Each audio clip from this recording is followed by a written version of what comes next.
plan je da početkom 23. godine počnu, trećem kvartalu, izvinjavam se, 23.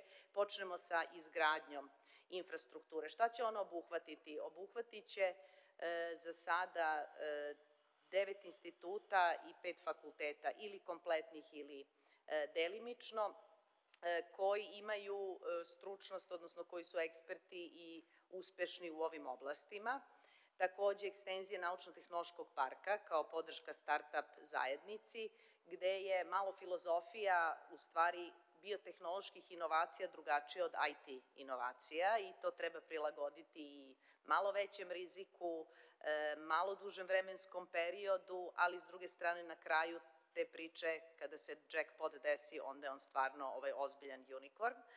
I tu moramo da radimo i na percepciji tih potencijalnih finansijera od VC kapitala i drugih finansijskih alata da prepoznaju da je to nešto drugačije i tu će nam trebati pomoć u komunikaciji sa tim stakeholderima.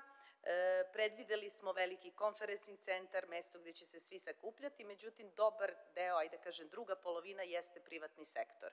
Da privučemo velike, srednje, ali i male kompanije koje imaju R&D-eve i da ih prebace u ovaj kompleks, da bi kreirali zaista, možda to zvuči onako trivijalno, ali nije, da fizički budemo na jednom mestu, da se susrećemo i da privreda ima komunikaciju i sa ekspertima, da može da koristi i ljudske resurse i infrastrukturne resurse, će država zaista uložiti značajna sredstva u izuzetnu infrastrukturu i state of the art opremu, jer za biotehnologiju, nažalost, tehnologija je jako skupa, koja je tu podrška infrastrukturna i tu treba prvi korak da napravi država, ali onda svi ti stakeholderi koji će se okupiti, start-upi, naučnici, obrazovni sistem i privreda treba da kreiraju sada nove rešenja.